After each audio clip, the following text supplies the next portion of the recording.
அன்பு நண்பர்களுக்கு வணக்கம். பொங்கல் சிறப்பா கொண்டாடிட்டு காணும் பொங்கல் இருப்பீங்கம்மா. காணும் பொங்கல் வாழ்த்துக்கள். தை மாத வாழ்த்துக்கள்மா. இப்ப நம்ம ரோஜா செடியோட நம்ம குடும்பத்தை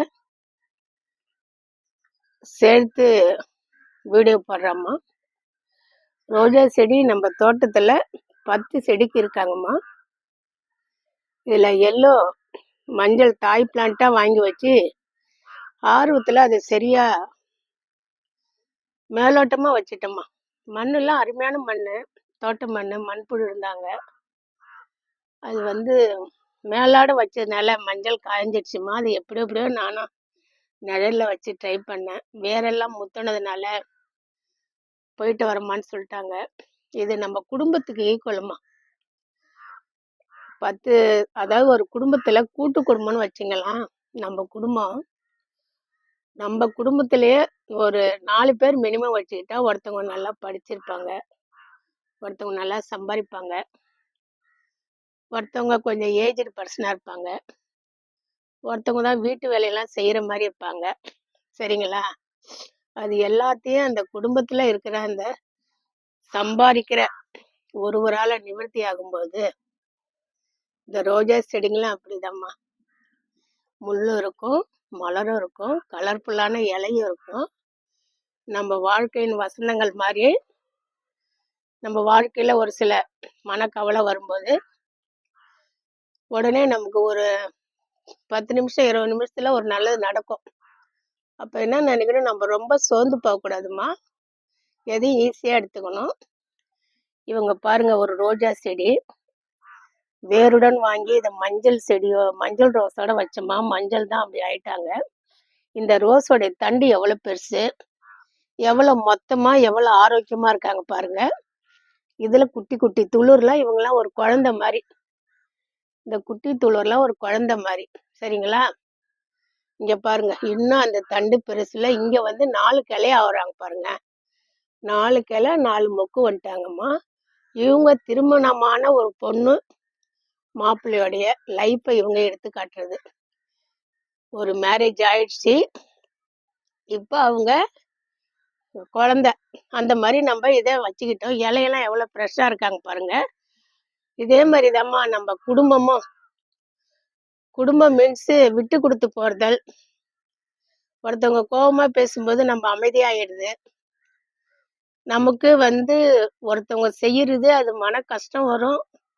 அப்படி செய்யக்கூடாதுன்னு நம்ம தெரிஞ்சாலும் நாம அப்போ அமைதியா இருப்போம். ஏன்னா நாம ஏதாவது சொல்ல போய் அவங்க மனசு வலிக்குமே, அவங்க மனசு வலிக்க கூடாது அப்படின்ற ஒரு நல்ல எண்ணத்துல நம்ம அமைதியா இருப்போம். ஒரு சிலர் நல்லா சம்பாதிப்பாங்க, அவங்கள பார்த்துக்காம குடும்பத்தை பார்ப்பாங்க. சரிங்களா? ஓட ஓடியார, பஸ் ஏற, கொள்ள, வேலைக்கு போக, வருமானம் ஈட்ட, வீட்டுல கொடுக்க, சீட்டு கட்ட, ஒரு மேரேஜ், திருமணம், நல்லது கெட்டது எல்லாம் செய்வாங்க. ஆனா அவங்கள பார்த்துக்க மாட்டாங்க. அவங்களுக்கு ஒரு 60 வயசு 55 வயசு ஆனாதான் அவங்க பேர்ல ஒரு ஈடுபாடு வரும். சரிங்களா? குடும்பத்துக்கே இது பண்ணிட்டோமேனு. அதனால ஒரு குடும்பத்துல 2 பேர் 4 பேர் 5 பேர் கூட்டு குடும்பமா இருந்தா இன்னும் பெஸ்ட்டுமா. எனக்கு வயசு 62. நான் ஒரு பணி ஓய்வு பெற்ற தாசில்தாரு. ஆனா என் பொண்ணு நான் கூட்டு குடும்பத்துல தான்மா 2024 கொடுத்துருக்கேன். கூட்டு குடும்பத்துல 3 அண்ணனுங்க, மாமியார். என் பொண்ணு இந்த காலத்துல யாராவது கூட்டு குடும்பத்துல கொடுப்பாங்களாம்மா? ஆனா என் பொண்ணு சௌபாக்கியவதியா இருக்காம்மா. ஏன்னா அவளை நான் தனியா வளர்த்துட்டேன். 2 குட்டிஸு தனியாவே வளர்த்துட்டேம்மா. அவள் நிறைய சொந்த பந்தத்தோட பேசுறதுக்கு அவளுக்கு ஆள் தேவை. அந்த மாதிரி இடத்துல கொடுக்கணும்னு தான் ஆசை. என் எண்ணெய் வீணா போகலம்மா. ரொம்ப நல்லா இருக்காங்க. நீங்க கூட்டு குடும்பத்தை விரும்புங்கம்மா. நீங்க கூட்டு குடும்பத்துல இருந்தீங்கன்னா உங்களுக்கு வெளியில போனா கதவு லாக் பண்ண வேணாம். எல்லாத்தையும் யாரை கட்டிட்டு தோட்டத்து கதவு தெரு கதவு பூட்டிட்டு போவானா. சரிங்களா? அப்படியே வீட்டுல இருக்கவங்கள்ட்ட சொல்லிட்டு போயிட்டு வரேன்னு கிளம்பிடலாம். இல்லை ஹெல்த்துக்கு முடியலையா 3 நாள் 4 நாள் வீட்டில் இருந்துடலாம். நம்ம வந்து வருமானம் ஈட்டணும்னு அவசியம் இல்லைல்ல, மற்றவங்க பார்த்துப்பாங்க. அது வந்து ரொம்ப குவாலிட்டிமா. இந்த காலத்தில் வந்து கூட்டு குடும்பத்தை தாம்மா வளர்க்கணும். அந்த சிங்கிளா 2 பேர் ஒருத்தர் சம்பாரிச்சு 2 பேர் ஜாலியாக இருக்கிற வாழ்க்கை வந்து இயலாத காலத்தில் முடியாத காலத்தில் நமக்கு நல்லா இருக்குமா. ஆனால் உறவுகள்கிட்ட ஒரு சந்தோஷம், ஒரு மன நிம்மதி, ஒருத்தருக்கு ஒருத்தர் சப்போர்ட்டாக இருக்கிறது, ஒருத்தவங்க சமைச்சு 5-6 பேர் உட்காந்து சாப்பிட்றது, அந்த பேச்சு எல்லாம் வந்து ஒரு நிதானமாக நல்லா இருக்கும். ஆனால் ஒரு சில சின்ன சின்ன பிரச்சனைகள் வரும் தான். அதை நம்ம ஆழ் மனசுக்கு எடுத்துகிட்டு போகக்கூடாதுமா. மேலோட்டமாக பார்த்துக்கலாம், யார் நம்ம அக்கா, நம்ம தங்கச்சி, நம்ம மாமா அப்படின்னு போயிட்டோன்னு வச்சுங்க. ஒரு நேரம் உடம்பு முடியலனா கூட அந்த நேரம் நமக்கு ஹெல்ப் பண்ணுறது யாரு? அவங்க தான். சரிங்களா? அதனால குடும்பத்தை ஃபஸ்ட்டு நேசிங்கம்மா. கூட்டு குடும்பம், தனி குடும்பம், நம்ம குடும்பம், நம்ம பிள்ளைங்க, நம்ம மாமியார், நம்ம மாமனார் அப்படின்னு நீங்கள் குடும்பத்தை நேசிக்கணும்பா. ஒரு பொண்ணையோ ஒரு பொண்ணுக்கோ ஒரு தம்பிக்கோ கல்யாணம் ஆகுதுன்னா சின்ன பிள்ளையிலேருந்து பையனை பெற்று அவங்க வளர்த்துருப்பாங்க. அந்த பையனோட எல்லாவுடைய இன்பம் துன்பம் நல்லா இருந்திருப்பாங்க. அவனுக்கு தம்பிக்கு என்ன பிடிக்கும் ஏது எல்லாம் தெரியும். பொண்ணை பெற்றவங்களும் அப்படி இருப்பாங்க. அதெல்லாம் விட்டுட்டு இன்னைக்கு உங்களுக்கு மேரேஜ் பண்ணி கொடுத்தா அவங்க சுத்தமா மறந்துட முடியுமா? நீங்க போய் உங்க அம்மாவா உங்க அப்பாவா அவங்கள நீங்க ட்ரீட் பண்ணணும். இப்பெல்லாம் வந்து எனக்கு தெரிஞ்சு மாமியாருங்க அந்த அளவுக்கு பிரச்சனை இல்லைம்மா. என் மேல வருத்தப்படாதீங்க. நான் கேள்விப்பட்டது பார்த்ததெல்லாம் மருமகளால தான் இப்ப மாமியாருங்களுக்கு ஒரு சில மனசு கஷ்டம்.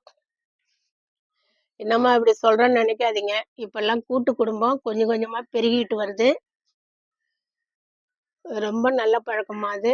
ஒருத்தவங்க பாத்திரம் விளக்கலாம், ஒருத்தவங்க சமைக்கலாம், ஒருத்தவங்க வீடு துடைக்கலாம், ஒருத்தவங்க பூஜை சாமான் விளக்கலாம், பூஜை வேலை செய்யலாம். அந்த வீட்டுல வேலை எவ்வளவு ஒரு ஸ்லோவா எவ்வளவு அருமையா முடியுது பாருங்க. நம்ம என்னதான் எங்க போயிட்டு எங்க வந்தாலும் நமக்கு வீட்டுக்கு வந்தாதான் நிம்மதி. சரிங்களா? குடும்பம்ன்ற உறவுக்குள்ள நம்ம வரும்போது அந்த நிம்மதி இருக்க ஒரு அலாதியான நிம்மதி மாதிரி. குடும்பத்தை நேசிங்க, மக்களை நேசிங்க, அந்த லைஃப் ரொம்ப நல்லா இருக்குமா. இந்த பன்னீர் ரோஸை சொல்றேன். இந்த பன்னீர் ரோஸ் வந்து இப்போ கொஞ்சம் வறுமையில இருக்கிற மாதிரி இருக்கு.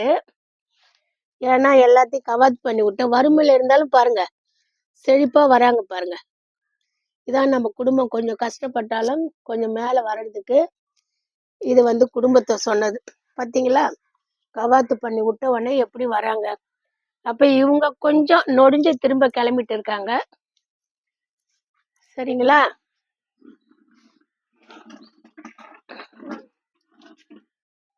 இங்க பாருங்க, இந்த ரோஜா பதியம் போட்டது. இதோட 4 பன்னீர் ரோஸ் பூத்துட்டாங்க. நேற்று புண்ணாக்கு தண்ணி ஊத்தினேன். புண்ணாக்கெல்லாம் இருக்காங்க பாருங்க. இவங்க என்னைக்கு போட்டேன்னு எழுதி வைக்கல. 21 நாள் 1 மாசம் ஆனா கூட இங்க கட் பண்ணிட்டு இன்னொன்ன உற்பத்தி பண்ணிடுவேன். இப்போ வந்து இவங்க ஒருத்தவங்க கன்சீவா இருக்கிற மாதிரி டெலிவரிக்காக இது வெயிட்டிங்க. சரிங்களா? இவங்க ஒரு பன்னீர் ரோஸு. இவங்க இன்னொரு சின்ன குடும்பத்துக்கு அடைக்கலம் கொடுத்துருக்காங்க வெங்காயத்துக்கு. சரிங்களா? இவங்க 7 டேஸு. இதுல மில்க் ரோஸும் எல்லோ, லைட் எல்லோவும் வாங்கணுமா. லைட் எல்லோ போயிட்டு வரமாட்டாங்க. இவங்க வந்து ஒரு 4-5 வருஷத்து செடிமா. பாருங்க எப்படி இருக்காங்க பாருங்க. எத்தனை மொக்கு பாருங்க.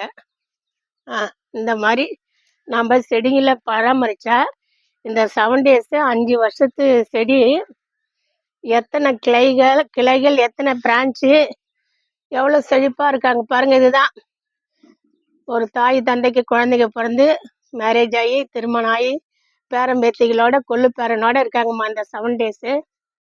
சரிங்களா? ரொம்ப போர் அடிக்கிறேன்னா அதனால சப்ஸ்கிரைப் பண்ணுங்க, கமெண்ட் பண்ணுங்க, ஷேர் பண்ணுங்க, லைக் பண்ணுங்க. எதுவா இருந்தாலும் கேளுங்கம்மா. ம். புடிச்சிருந்தா லைக் பண்ணுங்கம்மா. Thank you, thank you, thank you.